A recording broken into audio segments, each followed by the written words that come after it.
अस्सलाम वालेकुम, मैं हूं शाहजेब खानजादा। सुप्रीम कोर्ट से रोजाना की बुनियाद पर बड़ी खबरें आ रही हैं।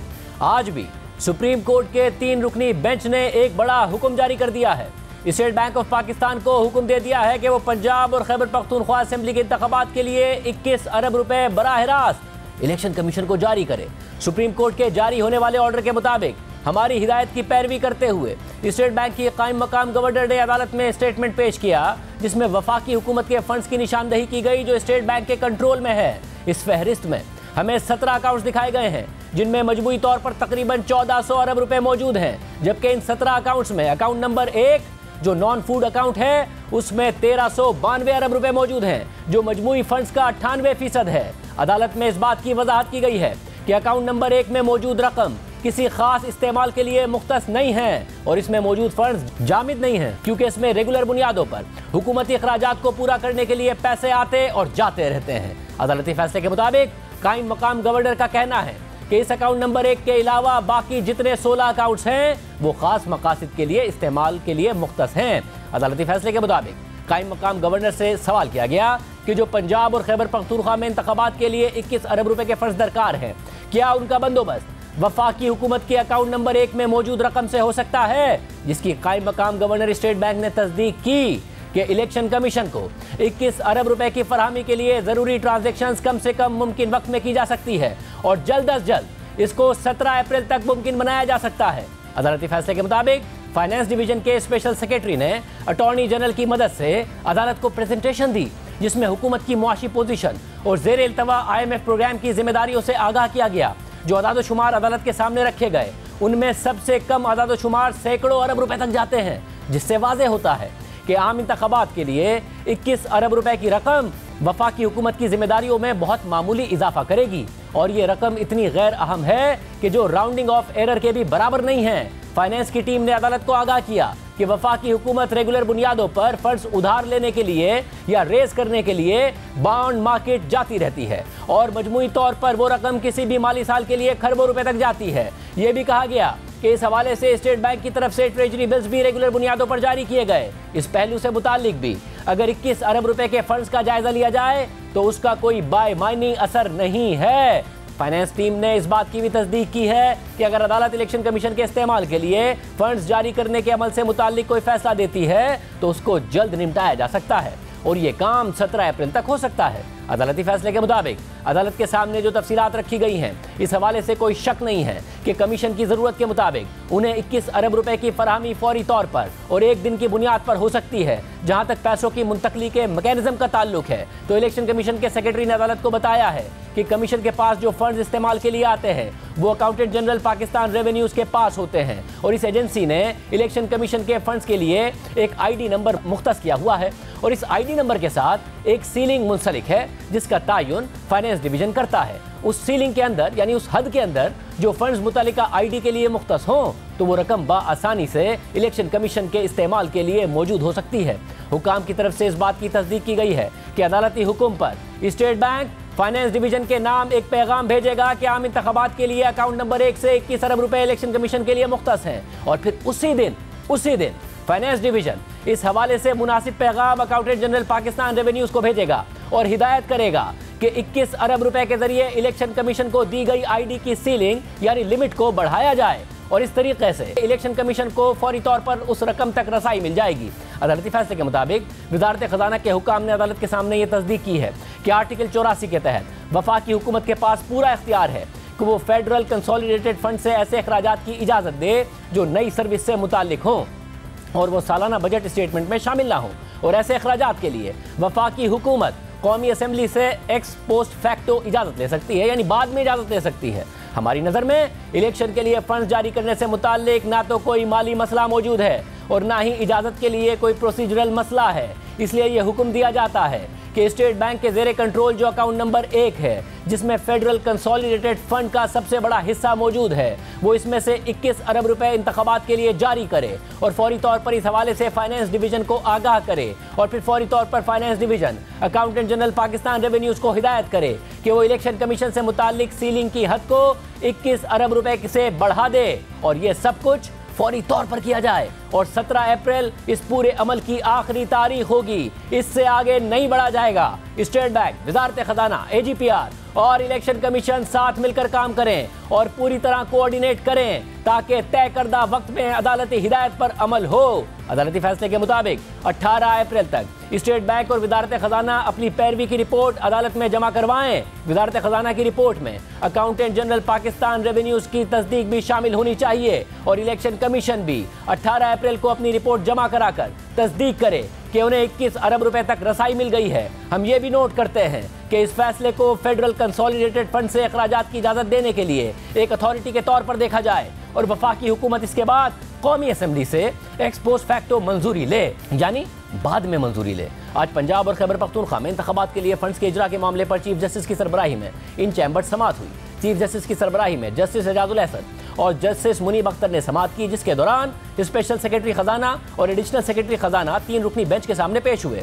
इसके अलावा attorney general, secretary election commission और स्टेट बैंक के हुक्काम भी चैम्बर में पेश हुए। जराये के मुताबिक समाअत के दौरान कायम मकाम गवर्नर स्टेट बैंक के साथ आने वाले दीगर अफसरान को चैम्बर से बाहर भेज दिया गया, जबकि वजारत खजाना के स्पेशल और एडिशनल सेक्रेटरी के अलावा दीगर हुक्काम को भी समाअत के वक्त बाहर भेज दिया गया। अटॉर्नी जनरल, सेक्रेटरी और DG लॉ इलेक्शन कमीशन समाअत में मौजूद रहे। जराये का कहना है कि जजेस ने इलेक्शन के लिए फंड्स जारी न करने पर बरहमी का इजहार किया और वाज़ेह किया कि अदालती हुक्म पर अमल करना पड़ेगा। जराये के मुताबिक समाअत के दौरान अटॉर्नी जनरल को हुकूमती मौक़िफ़ पेश करने पर सख्त सवालात का सामना करना पड़ा। अटॉर्नी जनरल का कहना था कि वफाकी हुकूमत ने सुप्रीम कोर्ट के 4 अप्रैल के हुक्म पर अमल दरामद कर दिया है। सुप्रीम कोर्ट के हुक्म पर फेडरल कंसोलिडेटेड फंड से रकम के लिए बिल पार्लियामेंट में पेश किया। पार्लियामेंट ने इंतखाबात के लिए फेडरल कंसोलिडेटेड फंड के इजरा के बिल को मुस्तरद कर दिया। पार्लियामेंट से बिल मुस्तरद होने के बाद हुकूमत स्टेट बैंक को फंड के इजरा का नहीं कह सकती। जराये का कहना है कि इसके बाद सुप्रीम कोर्ट ने कायम मकाम गवर्नर स्टेट बैंक को इलेक्शन कमीशन को बराह रास्त फंड जारी करने का हुक्म दे दिया है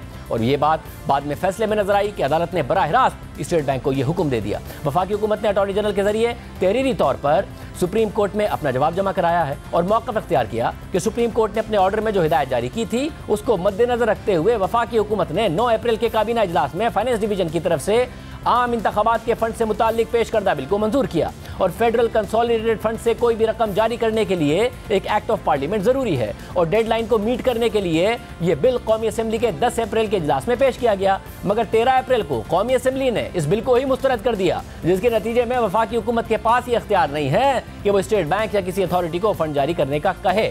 अदालती हिदायत के मुताबिक वफाकी हुकूमत ने अपनी कानूनी और आईनी जिम्मेदारी अदा कर दी है। अटॉर्नी जनरल मंसूर उस्मान एवान ने मीडिया से बात करते हुए कहा कि हुकूमत ने अदालती हुक्म की तामील कर ली, बाकी काम तो पार्लियामेंट ने करना है। आईनी कानूनी तौर पे तो पोजीशन ये है ना कि जो फेडरल कंसोलिडेटेड फंड है उसमें से कोई भी पैसा निकलना है तो वो कौमी असेंबली की अप्रूवल से, ठीक है, तो हुकूमत को भी कोई डायरेक्शन देने के लिए कौमी असेंबली की अप्रूवल चाहिए होती है और फिर जब हुकूमत के पास वो अप्रूवल आ जाती है तो फिर हुकूमत आगे फर्दर इंस्ट्रक्शंस करती है। अब हुकूमत के पास तो ये अप्रूवल नहीं है ना, वो लीगल पोजीशन तो ये है। तौहीन अदालत का सामना करेगी हुकूमत? तौहीन अदालत किस चीज़ की होनी है?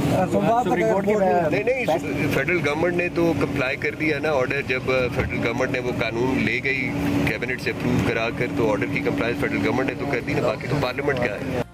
4 अप्रैल को सुप्रीम कोर्ट ने पंजाब हुकूमत को भी हुक्म दिया था कि पंजाब की निगरान काबीना और बिलखुसूस चीफ सेक्रेटरी और IG पंजाब 10 अप्रैल तक सिक्योरिटी और इलेक्शन ड्यूटी से मुतालिक खातिर ख्वाह अमले का एक ऐसा प्लान इलेक्शन कमीशन को फराहम करें जो इसे काबिल कबूल हो और मजीद ये कि आम इंतखाबात के इनेकाद के लिए अपनी आईनी जिम्मेदारी निभाते हुए हुकूमत पंजाब और तमाम अहलकार मुतहरिक तरीके से इलेक्शन कमीशन की मामलत करें। लेकिन जराये के मुताबिक इलेक्शन कमीशन ने सुप्रीम कोर्ट को बता दिया है कि 3 लाख सिक्योरिटी एहलकारों की जरूरत है और पंजाब हुकूमत सिर्फ 75,000 एहलकार दे सकती है, मगर आज के ऑर्डर में इस हवाले से कोई जिक्र नहीं है, मगर फाइनेंस के हवाले से बराह रास्त बता दिया गया है कि स्टेट बैंक कैसे रकम जारी करेगा। इसी तरह सुप्रीम कोर्ट ने वफाकी हुकूमत को हुक्म दिया था कि वो इंतखाबात के लिए अफवाज, रेंजर्स, FC और दीगर तमाम उन एहलकारों की मौजूदगी को यकीनी बनाए जो बिलवास्ता या बिलावास्ता उसकी कमांड में आते हैं और जिनको इलेक्शन कमीशन को सिक्योरिटी और दीगर मकासद के लिए जरूरत है। और इस हवाले से वफाकी हुकूमत 17 अप्रैल तक इलेक्शन कमीशन को अपना प्लान फराहम करे जो इलेक्शन कमीशन के लिए काबिल कबूल हो और अगर इलेक्शन कमीशन की मामले से मुतालिक वफाकी हुकूमत और पंजाब की निगरान हुकूमत ने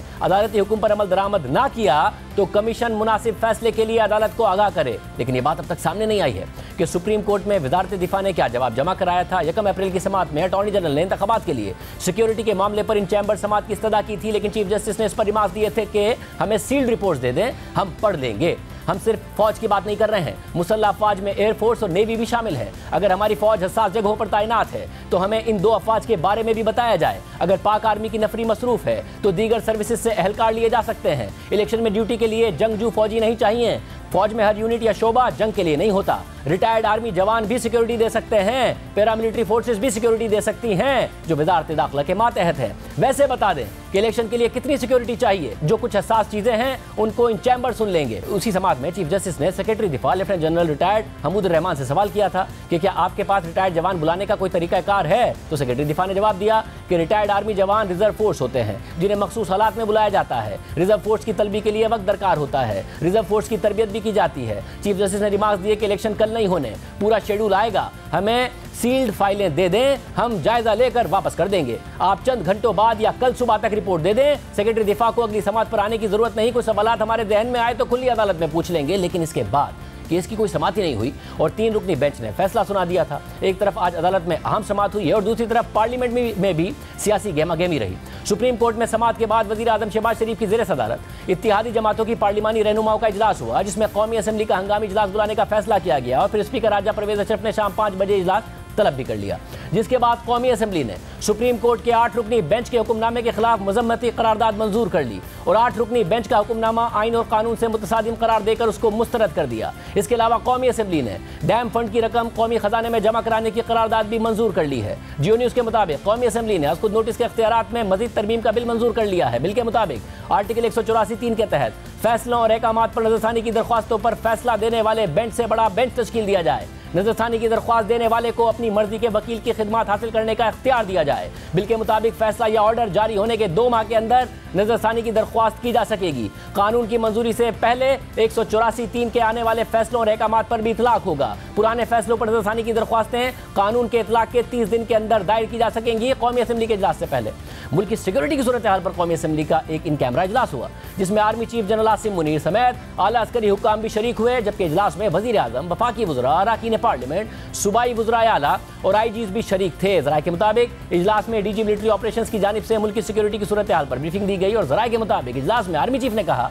कि ताकत का महवर अवाम है। आइन कहता है कि इख्तियार अवाम के मुंतखब नुमाइंदों के जरिए इस्तेमाल होगा। आइन पाकिस्तान और पार्लियामेंट अवाम की राय के मजहर हैं। अवाम अपनी राय आइन और पार्लियामेंट के जरिए इस्तेमाल करते हैं। हमें नए और पुराने पाकिस्तान की बहस को छोड़कर अब हमारे पाकिस्तान की बात करनी चाहिए। अवाम के मुंतखब नुमाइंदे मंजिल का तयन करें। पाक फौज पाकिस्तान की तरक्की और कामयाबी के सफर में उनका भरपूर साथ देगी। दहशत गर्दों के लिए रियासत की रिट को तस्लीम करने के अलावा कोई और रास्ता नहीं है। दहशत गर्दों से मुज़ाकरात का खमियाजा उनकी मजीद गिरोहबंदी की सूरत में सामने आया। इसके अलावा साबिक सदर आसिफ अली जरदारी ने प्रोग्राम कैपिटल टॉक के मेज़बान हामिद मीर से बात करते हुए कहा कि इंतखाबात की तारीख इत्तफाक राय से आगे पीछे हो सकती है, मगर इंतखाबात एक साथ होने चाहिए। कोई आपको कहे कि ये इलेक्शन अक्टूबर में भी नहीं करवाते और इसी पार्लियामेंट को मजीद 6 महीने के लिए एक्सटेंड कर देते हैं, तो आप इसको सपोर्ट करेंगे? I don't think it's possible. Not possible. और आप इसको सपोर्ट भी नहीं करेंगे? I don't think it is possible. Financial emergency लगा के कोई रास्ता निकालने की कोशिश नहीं लगती इस तरह ना। फाइनेंशियल इमरजेंसी में political things do not stay behind. तो आपके ख्याल में this is not a good idea? This is not, I think it's a foolish thought. छोटी सोच है। ये छोटी सोच है। ये आपका ये कह देना ही बहुत काफ़ी है कि ये छोटी सोच है कि अक्टूबर से आगे नहीं जाना। अक्टूबर में हर सूरत में इलेक्शन होना चाहिए। नहीं, जितनी जल्दी हो सके लेट्स एग्री। अच्छा, सारी पार्टीज बैठ के एग्री करें और जो डेट हो जाए, अक्टूबर से पहले की भी हो जाए, पहले हो जाए, बाद हो जाए, अगस्त में हो जाए, कोई उसका उस पर हमें नहीं। और 1 day election, even playing field और 1 डे, इससे कि आपको पता नहीं है कि कितने भयानक इरादे हैं हमारे मुखालिफों के। अब हुकूमत क्या करेगी? 21 अरब रुपए इलेक्शन कमीशन को मिल जाएंगे। फिर सिक्योरिटी में क्या हुकूमत कर सकती है? बात करेंगे हुकूमत से एक ब्रेक के बाद।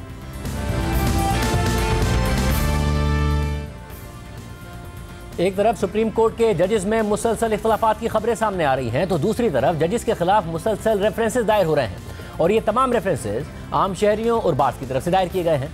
आज भी एडवोकेट मियां दाऊद ने चीफ जस्टिस समेत 8 जजेस के खिलाफ जुडिशल काउंसिल में रेफरेंस दायर कर दिया है और इस रेफरेंस में chief justice Umar Ata Bandial, justice Ijazul Hassan, justice Munib Akhtar, justice Mazahir Naqvi, justice Mohammad Ali Mazhar, justice Ayesha Malik, justice Hasan Azhar Rizvi और जस्टिस शाहिद वहीद पर आइन के आर्टिकल 209 की खिलाफवर्जी का इल्जाम किया गया है। आम बात यह है ये वही जजेस हैं जिन्होंने कल supreme court practice and procedure bill पर ताहुक्म सानी अमल दरामद रोक दिया था। हालांकि इस बिल ने अभी कानूनी शक्ल इख्तियार नहीं की है। इसके अलावा जस्टिस मज़ाहिर अली अकबर नकवी के खिलाफ सुप्रीम जुडिशल काउंसिल में पहले से रेफरेंसेस मौजूद हैं और पाकिस्तान बार काउंसिल के रेफरेंस के बाद तो चीफ जस्टिस वाजे कर चुके हैं कि उन्होंने 2 सूबों में इलेक्शन से मुतालिक बेंच में जस्टिस मज़ाहिर नकवी को शामिल करके खामोश पैगाम दिया था और यह भी कहा था कि मेरे जजेस के बारे में बात करेंगे तो फिर मेरा सामना करना पड़ेगा। उसके बाद उन्होंने जस्टिस मज़ाहिर नकवी को दीगर बेंचेस में भी शामिल किया, 8 रुकनी बेंच में भी शामिल किया। इसके अलावा गुजरावाला बार की तरफ से जस्टिस काजी फाइजा के खिलाफ भी रेफरेंस दायर किया जा चुका है। इसके अलावा सियासी तफरीक के साथ साथ अदालती तफरीक भी बढ़ रही है। कल पूरा दिन सोशल मीडिया पर ये अफवाहें और खबरें चलती रही कि सुप्रीम कोर्ट के कुछ जजेस का आपस में झगड़ा हुआ है, शदीद तल्ख कलामी हुई है। फिर ये बात आई कि शायद झगड़ा फिजिकल हो गया है। इस बारे में आज सुप्रीम कोर्ट ने वज़ाहत जारी कर दी है और इन खबरों को गलत और झूठ करार दिया है। सुप्रीम कोर्ट के ऐलान के मुताबिक गुज़िश्ता शाम को जजेस कॉलोनी के पार्क में वॉक के दौरान जजेस के दरमियान मुबैना झगड़े और हाथापाई की खबरें सरासर झूठ हैं। ये रिपोर्ट मुख्तलिफ सोशल मीडिया प्लेटफॉर्म्स पर सामने लाई गई, जिसकी सख्ती से तर्दीद की जाती है। ये झूठ, शरारत और बदनीयती पर मबनी है। ऐसा कोई वाक़या पेश ही नहीं आया था। सुप्रीम कोर्ट के जजेस के खिलाफ जाली खबरें कानून की संगीन खिलाफ वर्जी है और ये कुछ अनासिर की जानिब से सुप्रीम कोर्ट और जजेस के वक़ार को मुतासिर करने की कोशिश को जाहिर करती है। अब आम बात यह है कि सुप्रीम कोर्ट ने एक वाक़े की तो तरदीद की है कि जजेस कॉलोनी के पार्क में ऐसा कोई वाक़या पेश नहीं आया था, मगर जजेस के दरमियान तल्ख कलामी और कल के वाक़यात पर सीनियर सहाफ़ी क़य्यूम सिद्दीकी और हस्तात मलिक ने हमारे प्रोग्राम में गुफ्तगू की थी और सहाफ़ी असद तूर ने अपने वीलॉग में दावा किया है कि गुज़िश्ता रोज़ जुडिशल कमीशन ऑफ पाकिस्तान के इजलास के बाद चीफ जस्टिस ने जस्टिस काजी फाइज ईसा, जस्टिस सरदार तारिक मसूद और जस्टिस मंसूर अली शाह को अपने चैम्बर में आने की दावत दी। जस्टिस एजाजुल हसन पहले से ही चीफ जस्टिस के चैम्बर में मौजूद थे। फिर चैम्बर में बातचीत के दौरान तलखी शुरू हो गई, जजेस के दरमियान सख्त जुमलों का तबादला हुआ और जजेस की आवाज़ें चैम्बर से बाहर सुप्रीम कोर्ट की इमारत में गूंजने लगी थी। आज सुप्रीम कोर्ट ने एक वाक़े की तरदीद की है, लेकिन चीफ जस्टिस के चैम्बर में होने वाली मीटिंग के बारे में कोई वजाहत नहीं आई है। मुसलसल सुप्रीम कोर्ट को कवर करने वाले सहाफ़ी जजेस के दरमियान इख्तिलाफ़ात के कम होने के बजाय बढ़ने की खबरें दे रहे हैं, जिसके नताइज बेंचेस की तश्कील में भी मुसलसल ही नजर आ रहे हैं। आज के अदालती फैसले के बाद अब हुकूमती हिकमत अमली क्या होगी, इलेक्शन की तरफ हुकूमत कैसे बढ़ेगी, किस अरब रुपये जारी हो जाएंगे, तो क्या हुकूमत अब सिक्योरिटी भी अदालती हुक्म के मुताबिक फराहम कर देगी या उसमें रुकावटें डालेगी, बात करेंगे वज़ीर दाखिला राना सनाउल्लाह साहब से एक ब्रेक के बाद।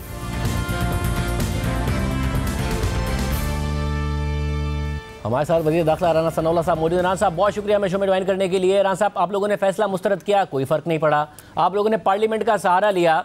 आज 3 रुकनी बेंच ने बाकायदा तौर पर स्टेट बैंक को कहा, मिनिस्ट्री ऑफ फाइनेंस को हिदायत कर दी है, पार्लियामेंट दरमियान से निकल गई, काबीना दरमियान से निकल गई, आपके हाथ में कुछ नहीं रहा। 17 अप्रैल तक फंड्स की डिस्बर्समेंट हो जानी है। तो फिर इसका आप क्या नतीजा देख रहे हैं कि इसका जो हासिल मकसद तो 2 असम्बलियों का पहले था, अब 1 असम्बली रह गया सिर्फ पंजाब, उसका 14 मई को इलेक्शन है। अगर इन इंतज़ामात से और इस तरीक़ाकार से और ये जो सूरत हाल बनी है, इसमें ये इलेक्शन जो है वो फ्री, फेयर, पुरअमन, सब के लिए काबिल कबूल हो सकता है, तो बिस्मिल्लाह हम सुप्रीम कोर्ट करवा दे। हमें इस पे कोई जो है वो मामला नहीं होगा। बाकी जो पार्लियामेंट ने करारदाद पास की, हम पूरी तरह उसके साथ खड़े हैं और फेडरल गवर्नमेंट उस करारदाद की मौजूदगी में किसी किस्म की कोई अदरवाइज़ जो है वो डायरेक्शन देने को या अदरवाइज़ अमल करने को तैयार नहीं है। मगर अब आपके अमल ना करने से फर्क नहीं ना पड़ेगा। स्टेट बैंक के डिप्टी जो कायम मकाम गवर्नर हैं, उन्होंने बता दिया, अदालत ने अहकामात दे दिए, तो आप साथ खड़े भी रहे तो पार्लियामेंट के साथ खड़े होने का उससे हासिल क्या करेंगे? शाहजेब, ये तो फिर नहीं, शाहजेब उनका ये ख्याल है ना कि इससे कोई फ़र्क नहीं पड़ेगा और वो अपना मकसद जो है वो हासिल कर लेंगे, क्योंकि इस वक्त यानी इंतहाई ये अफसोस के साथ बात करनी पड़ रही है कि ऐसा होना तो नहीं चाहिए था कि सुप्रीम कोर्ट एक फ़ैसला करे और उस फैसले की पूरा मुल्क, हर तबका फ़िक्र जो है वो मजम्मत करे और बिल आखिर पार्लियामेंट भी जो है वो उस फैसले की मजम्मत करे, उस फैसले को मुस्तरद करे, जो कि आज हुआ है। और तमाम बार एसोसिएशंस ने, तमाम जो वकला की बॉडीज़ हैं, उन्होंने जो है वो इस फैसले को मुस्तरद किया है।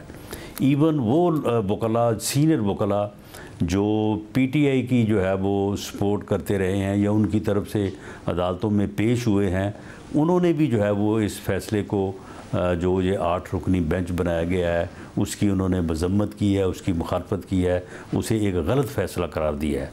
अगर ऐसी सूरत हाल में अगर किसी की ये ज़िद है कि उन्होंने ज़िद के साथ जो है वो कोई मकसद हासिल करना है, तो मुझे तो एक सियासी कारकुन के तौर पे जो हालात नज़र आ रहे हैं उसमें मैं ये आपको बड़े वसूख से कह सकता हूँ कि ये मकसद हासिल नहीं होगा। ये पैसे इलेक्शन कमीशन के पास पड़े रहें, ये स्टेट बैंक में पड़े रहें, ये वजारत ख़जाना में पड़े रहें, इन फैसलों के ट्रांसफ़र होने से कोई फ़र्क नहीं पड़ेगा। ये इलेक्शन का इनेकाद जो है ये एक ऐसा अमल है कि इस अमल में जब तक तमाम स्टेक होल्डर्स को जो है वो यकीन ना हो, उनका इत्माद ना हो, उनका इत्तफाक ना हो उस तरीक़ाकार के ऊपर, ये अमल बिल्कुल बेसूद होगा। साहब आप ये कह रहे हैं कि अगर बड़ी रकम खर्च भी की गई इसका ज़ीरो रिजल्ट होगा, यानी 21 अरब रुपए मिल भी जाएं, जो कि मिल जाएंगे जैसा कि अब नज़र आ रहा है, तो उसके बावजूद आप कह रहे हैं जो अब अगला अमल है वो सिक्योरिटी फराम करने का है, जो कि पंजाब हुकूमत ने कह दिया 3 लाख नहीं 75,000 दे सकते हैं, वजारत दिफा भी नहीं देगी, वजारत दाखिला भी चाहे पैरामिलिट्री फोर्सेज हो दीगर फोर्सेज हो वो नहीं देगी, तो सुप्रीम कोर्ट करा ले 21 अरब रुपए से इलेक्शन, आप ये कह रहे हैं? नहीं, मैं ये कह रहा हूँ कि सुप्रीम कोर्ट जो मुतलका अदारों को जब वो बराह रास्त, अब सुप्रीम कोर्ट ने फेडरल गवर्नमेंट को एक साइड पे कर दिया है, सुप्रीम कोर्ट ने पार्लियामेंट को एक साइड पे कर दिया है। अब जो है वो सुप्रीम कोर्ट बराह रास्त सारे मामलात को जो है वो चलाने का जो है वो इंदिया दे रही है, या मालूम हो रहा है। कल को सुप्रीम कोर्ट ही जो है वो मुल्क का बजट भी जो है वो पास कर दे, बल्कि मैं समझता हूँ कि अगर वो जिस तरह से मॉनिटरिंग जज मुकर्रर हुए थे मियाँ नवाज शरीफ साहब के केस को चलाने के लिए, कोई मॉनिटरिंग जज मुकर्रर कर दें बेशक इन सारे मामलात को जो है वो देखने के लिए, और इनके ऊपर अमल 3 जज मॉनिटरिंग का ही काम कर रहे हैं, फराहम हो जाएगी। ये 3 जज मॉनिटरिंग का ही काम कर रहे हैं ना, बाकायदा आज तौर पर बुलाया, फिर ऑफिसर्स को बुलाया, फिर 17 अप्रैल को दोबारा, 18 अप्रैल को रिपोर्ट, तो मॉनिटरिंग ही हो रही है सारे प्रोसेस। मेरा ख्याल है कि मॉनिटरिंग ज़रा और क्लोज़ करनी पड़ेगी और डिटेल्स में जो है वो जाना पड़ेगा, और उसके बाद फिर जो है वो ठीक है सिक्योरिटी भी फ्राहम कर दें, लेकिन एक मेरी भी ये असेसमेंट है, आखिर इन सारे मामलात को देख रहे हैं कि इस वक्त इलेक्शन कमीशन, उसके बाद उन्होंने जो अमला मुकर्रर किया है इस इलेक्शन को कंडक्ट करवाने के लिए, और जितनी सिक्योरिटी अवेलेबल होगी, क्योंकि उसमें अगर फ़ौज उस पैमाने पे उस तादाद में अवेलेबल नहीं होगी जो कि रिक्वायरमेंट है, तो यहाँ पे तो इलेक्शन जो है वो फ़ौज की निगरानी में हो, अदलिया की निगरानी में हो, तो तब जाके जो है वो कोई जो है वो फिर भी कभी 35 पेंचर का और कभी आरओ का इलेक्शन फिर भी जाके जो है वो बड़ी मुश्किल से काबिल कबूल होते हैं। तो ये इलेक्शन ना उनकी अदलिया जो है वो उनमें शामिल है जो अमला इलेक्शन कंडक्ट करवाएगा, ना उसमें जो है वो फ़ौज शामिल है उस तादाद में। तो इस इलेक्शन को मुझे आप बताएं कि इसके ऊपर जो है वो यकीन कौन करेगा? तो यानी कि इसका मतलब ये कि यकीन इसलिए नहीं करेगा इलेक्शन का जो उस दिन कंडक्ट है वो किस तरह से होगा वो, और उसमें उस दिन जो है वो क्या हालात होंगे ये सिर्फ अंदाज़ा किया जा सकता है, उसके ऊपर कुछ ज़्यादा तबसरा करने की ज़रूरत नहीं है। यानी कि आप ये कह रहे हैं कि ये गिवन है अब कि ठीक है 21 अरब रुपए मिल जाए, मगर सिक्योरिटी ना वजारत दिफा की तरफ से सिक्योरिटी फराहम की जाएगी, ना फ़ौज पाकिस्तान अवेलेबल होगी, ना कोई दीगर फोर्सेस की तरफ से जो कि चीफ जस्टिस ने जिक्र किया था वो अवेलेबल होगी। ये बात याद रहे कि अभी तक अदालत ने ऑर्डर इस पर दिया नहीं है, आज फंड्स का स्पेसिफिक ऑर्डर दिया है, इस पर भी स्पेसिफिक ऑर्डर आएगा और कंटेम्प्ट के मामला तक बात जा सकती है। नहीं शाहजेब साहब, आप ये देखें कि एक अमल तो हो चुका है, आपके इल्म में है कि अदलिया जो है वो इलेक्शन के अमल की निगरानी बल्कि उसको कंडक्ट करवाती है। डिस्ट्रिक्ट एंड सेशन जजेस जो हैं वो डिस्ट्रिक्ट रिटर्निंग ऑफिसर्स होते रहे हैं पिछले इलेक्शन जो हुए हैं, और जो दूसरे जजेस हैं वो हलकों के रिटर्निंग ऑफिसर्स होते रहे हैं। वो अमल तो हुआ ही नहीं है। हाई कोर्ट ने जो है वो इस बारे में माजरत कर ली थी, और इस वक्त आप वो नोटिफिकेशन को आगे देख लें कि कौन लोग डिस्ट्रिक्ट रिटर्निंग ऑफिसर हैं और कौन हलकों के रिटर्निंग ऑफिसर हैं और उनकी कैपेसिटी क्या है।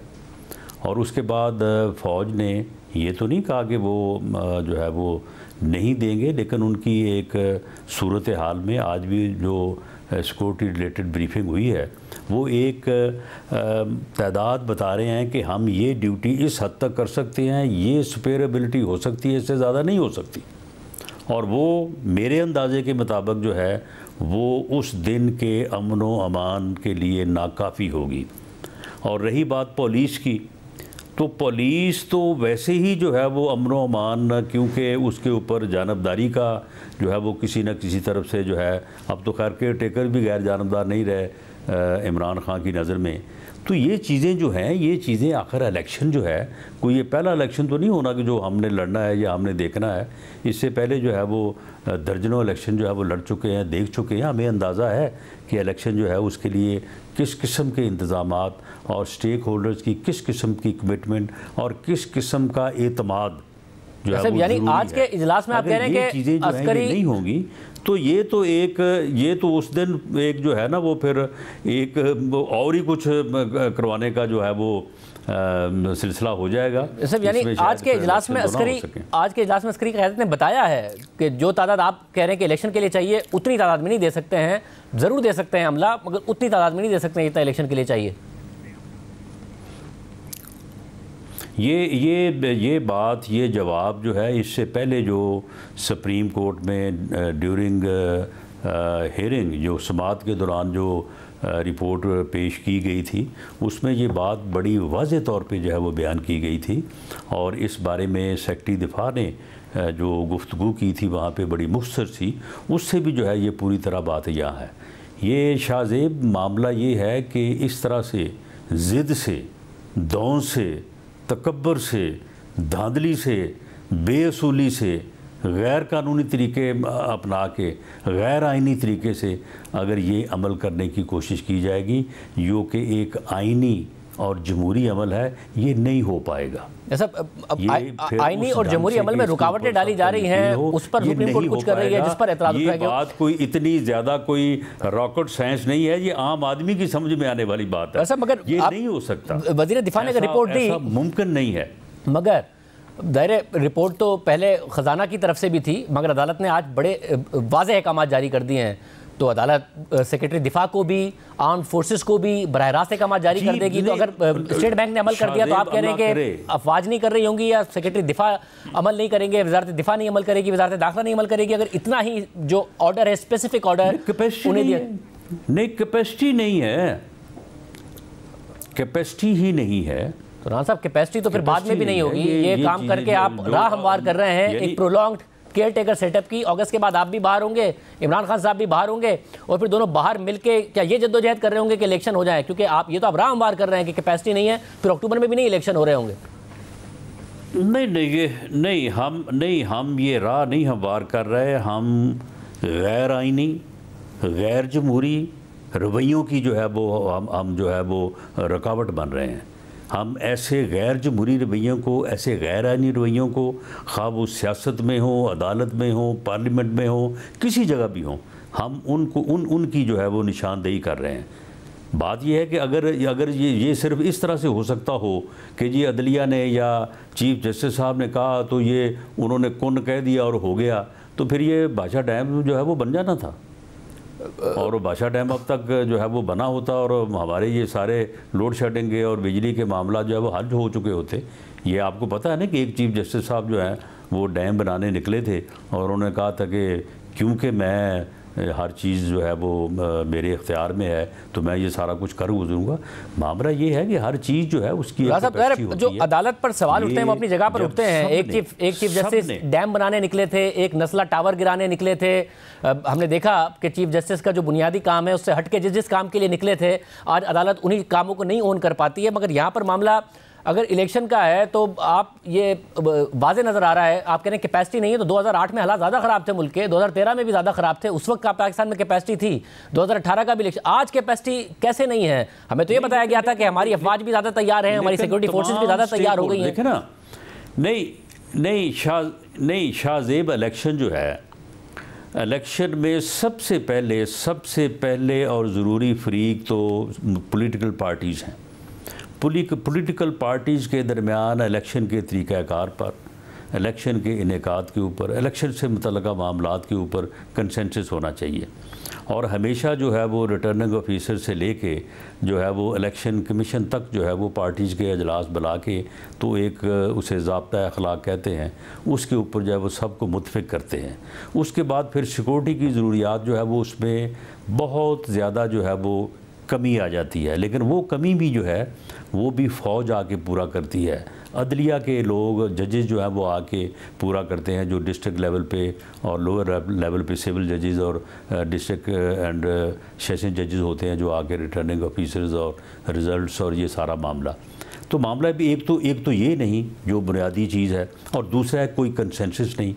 तो जब ये चीज़ें नापैद होंगी तो एक सियासी कारकुन के तौर पे मुझे ये बिलीव करने, ये यकीन करने पे कोई जो है वो मुझे कोई शक शुबा नज़र नहीं आता कि ये उस दिन जो है उस दिन इस मुल्क में नाउज़ बिल्ला कोई फसाद तो जो है ना, जो किसी फितने का जो अगर ख्वाब है और वो इसी मकसद के लिए जदोजहद कर रहा था, तो मैं समझता हूँ कि 14 मई को वो पूरा हो जाएगा। मगर राना साहब, अब मसला ये है कि देखिए, अगर सियासी जमातों को कंसेंसस लाजमी है तो आसिफ जरदारी साहब ने, तो ये मेरा ख्याल है कि फिर ये उसका जो है ना ये अपना जो घटिया और मुल्क दुश्मन ख्वाब है ये शर्मिंदा ताबीर होगा, उसके अलावा तो फिर और कुछ नहीं। अगर सियासी जमातों के कंसेंसस की बात है तो जरदारी साहब ने तो कहा ना कि आगे पीछे हो सकता है मामला, साथ बैठे हैं। अगस्त में उन्होंने 3 रुकनी कमेटी भी बना दी है, कमरुज़्ज़मा कायरा, यूसुफ गिलानी और नवीद कमर साहब की। तो और आज उन्होंने हाफिज मीर साहब को इंटरव्यू में कहा है कि आगे पीछे हो सकता है मामला, एक ही वक्त में करें, अगस्त में कर लें। तो आप शो करें ना अपनी। नहीं शाहजेब, आप आज की बात कर रहे हैं ना, आज शाहजेब आज की बात कर रहे हैं। आसिफ जरदारी साहब ने यकीनन ये बात की है, लेकिन ये बात करने के लिए तो तमाम सियासी जमातें जो हैं वो 6 दिन हाथ बांध के खड़ी रही हैं उस 3 रुकनी बेंच के सामने कि जी हम ज़रूरी फरीक हैं इस मामले में, तो हमें सुन लिया। जो सुना किसी ने नहीं है। उसके बाद पूरी कौम ने, हर अदारे ने, हर फरीक ने, हर जमात ने, सब ने कहा, बार्स ने कहा, बार की क़यादत ने जाके हाथ जोड़ के कहा कि जी आप फुल बेंच बना दें, उसका जो फ़ैसला होगा वो सब के लिए जो है वो काबिल कबूल होगा। ये बात जो है वो तमाम सियासी जमातों ने जो है वो सामने रखी, बल्कि PTI की तरफ से भी। मगर आप अभी डिमांड कर तो रहे हैं जो 8-0 का फैसला है 8 रुकनी बेंच के जरिए, हमें कोई एतराज़ नहीं है। आप मुझे बताएं कि जब पूरी कौम इस तरह से खड़ी हो, पार्लियामेंट जो है वो ये मुतालबा करे, तो उसके बावजूद अगर फिर ये मुतालबा नहीं माना जा रहा तो फिर जो है वो इन्ना लिल्लाहि व इन्ना इलैहि राजिऊन। मगर साहब 8 रुकनी बेंच ने फैसला दे तो दिया 8-0, दूसरी तरफ तो 7 जजेस ही हैं। ये एक अलग बात है कि कोर्ट भी फुल नहीं है, 2 और जजेस की असामियां हैं जो कि खाली पड़ी हैं, मगर चीफ जस्टिस साहब इजलास बुलाकर उसको नहीं फिल कर रहे हैं। मगर 8-0 के फैसले से आपको पता तो चल गया, फुल कोर्ट बनवा लें, क्या फैसला आएगा? चले ये जो बेंच बना है, आप समेत कोई बंदा जो है जो इसके ऊपर मोतरज़ नहीं है। क्या लोग ये नहीं कह रहे कि ये हम ख्याल बेंच है, ये यकतरफा बेंच है? तो फिर आप मुझे बताएं कि जब आला अदलिया के मगर सवाल ये है कि इस बेंच पर जरूर एतराज उठ रहे हैं, मगर अगर फुल कोर्ट बन गया उसके फैसले को जो है वो मुस्तरद करेगी, तो फिर आप मुझे बताएं कि उसकी सेंटिटी क्या रह जाती है? मगर इस बेंच पर जरूर एतराज उठ रहे हैं, मगर 15 को मिला के भी बन गया तो 8-7 का फैसला आ गया, तो आप कैसे आप कबूल कर लेंगे कि ठीक है कबूल है हमें? तो चले आ जाता, देखें चले आ जाता ना। बात तो ये है ना, यानी ये तो हमने नहीं कहा था ना कि हम फुल कोर्ट का रेफर जो फैसला है वो इत्तफाक़ राय से होना चाहिए। सब ने कहा कि फुल कोर्ट बने और उसके ऊपर जो है वो फैसला होना चाहिए। अब 8 रुकनी बेंच ने जो फैसला किया है, आप मुझे बताएं कि उस बेंच की कोई उस बेंच के फैसले को कोई एक बंदा मुझे बता दें जो ला नोइंग और वो कहता हो कि ये फैसला दुरुस्त है। वैसा मगर आज आप 8 रुकनी में जो कॉन्स्टिट्यूशन रीराइट किया गया उसमें कोई पूरी दुनिया में कोई आप मुझे दिखा दें जो ला नोइंग बंदा हो कहता हो कि जनाब ये फैसला जो है एतराज़ात उठ रहे हैं। आप मुझे बताएं कि इस किस्म के फैसले जो है इस मुल्क और कौम को ले डूबेंगे। वैसा मगर फिर आप एतराज़ करते हैं कि सीनियर जजेस को इग्नोर किया, जूनियर जजेस पर फैसला बना दिया, और आपके वज़ीर कानून माफ़ी मांगते हैं कौम से कि मुझे नहीं करना चाहिए था और उस वक्त PDM हुकूमत का ये फैसला था। तो क्यों किया था, किसके दबाव पर किया था कि जूनियर जजेस, हालांकि हमने नजर आया था कि जैसे काजी फाइज ईसा हो, जैसे मंसूर अली शाह हो, दीगर जजेस ने पोजीशन ली थी, मगर आप लोगों ने गिवन किया ना, आप लोग माने और आज आप माफ़ी मांग रहे हैं, तो आप तो इस जुर्म में शरीक हुए ना। गिवन जो है वो वज़ीर कानून को चाहिए था कि वो जो उन्होंने बात की है उसमें थोड़ा सा और इजाफा कर देते। बाकी जो मेरे साथ उन्होंने किया है वो मैं आपके सामने रख देता हूँ कि वो चीफ़ जस्टिस साहब की जो है वो ख्वाहिश पे किया गया। चीफ़ जस्टिस साहब जो है वो इस बात पे नाराज़ थे। चीफ़ जस्टिस साहब की ये ख्वाहिश थी कि उनकी इस बात को जो है वो तस्लीम किया जाए। आखिर चीफ़ जस्टिस का एक मकाम है, उसकी एक पोजीशन है, उसकी एक हैसियत है। राना साहब, चीफ जस्टिस तो अभी भी फैसले दे रहे हैं ना, जो आप चीफ जस्टिस तो अभी भी फैसले दे रहे हैं, अभी भी बेंच बना रहे हैं, आप नहीं मान रहे हैं।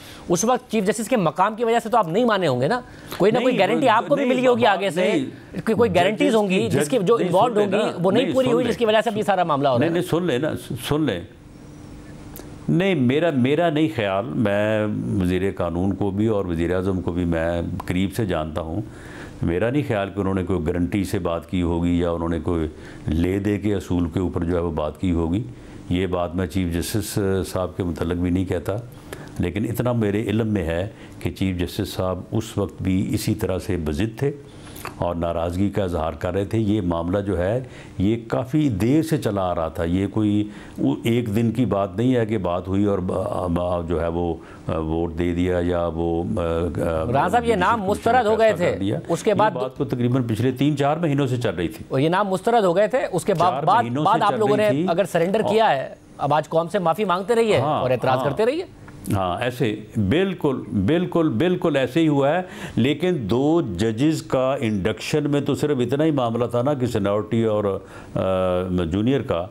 लेकिन ये फ़ैसला जो है, ये फ़ैसला जिस तरह से हमने ये सारी बात आपने सवाल किए और मैंने जो अर्ज़ किया है, ये फ़ैसला तो ऐसा नहीं है कि इसके ऊपर जो है वो किसी तरह का जो है वो गिव अप किया जाए। ये तो बिल्कुल मुल्क को तबाह करने वाली बात है। बहुत शुक्रिया, आज के प्रोग्राम में इतना ही, इजाज़त दीजिए, अल्लाह हाफ़िज़।